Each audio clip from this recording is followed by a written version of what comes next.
I'm your host Darius, and this is my first ever episode of A German Perspective, which is a video blog about, well, a German perspective.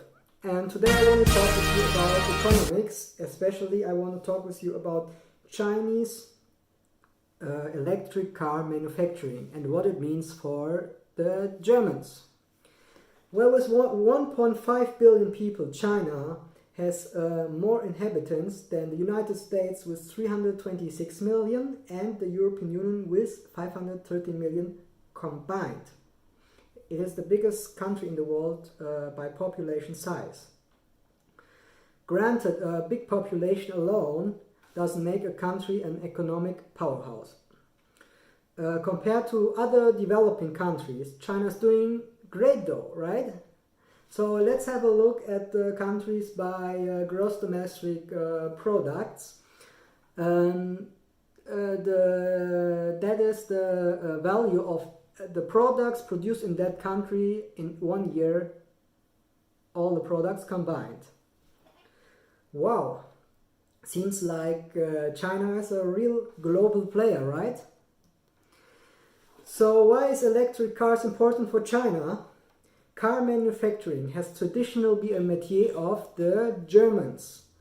Even though the first mass-produced car is made in America by Henry Ford, the Model T, the first car ever with a internal combustion engine was invented and produced by Carl Benz. The Benz Patent Motorwagen Nummer 1 in January 28, 1886. Now the point of this crappy rickshaw-looking vehicle is, of course, the engine. German car manufacturers had 134 years time to develop and design cars and to scale the product for the consumer market. Beside the intelligence of the inventors like Carl Benz and the engineers producing these cars, the time had given Germans the opportunity to make the best cars in the world and to become the best in the world. Even the brands from other countries nowadays are really owned by German companies. Take for example Seat, Bentley, Bugatti, Lamborghini, Ducati and Scania. They are owned by Volkswagen. And the famous Rolls-Royce, the maybe the most luxurious car in the world, is owned by BMW.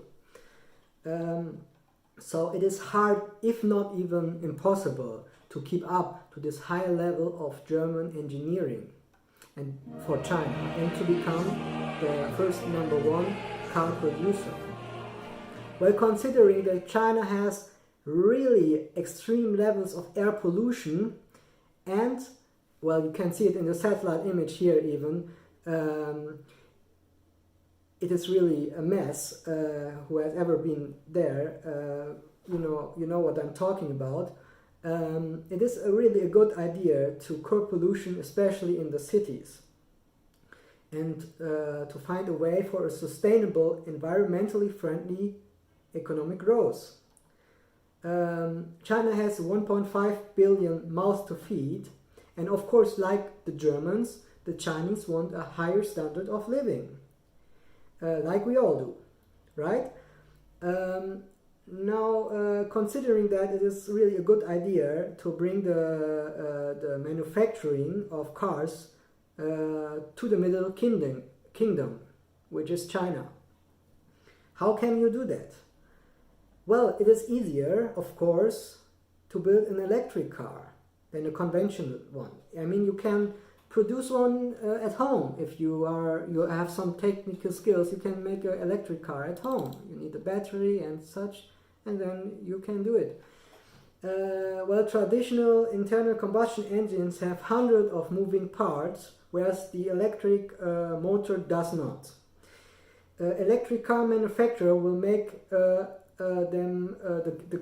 electric cars in the time being more efficient, and once mass produced, the electric car will therefore be more cheaper than the car with a traditional internal combustion engine.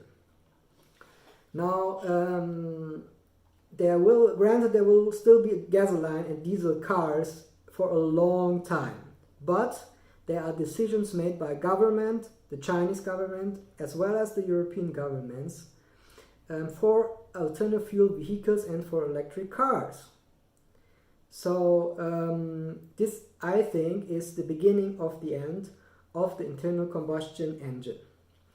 And today the German car manufacturers and its suppliers are more cautious at hiring staff, okay?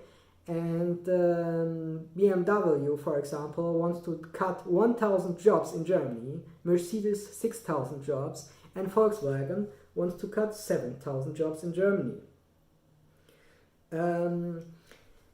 Okay, now Elon Musk wants to build a factory in Berlin for his famous electric cars, Tesla, right?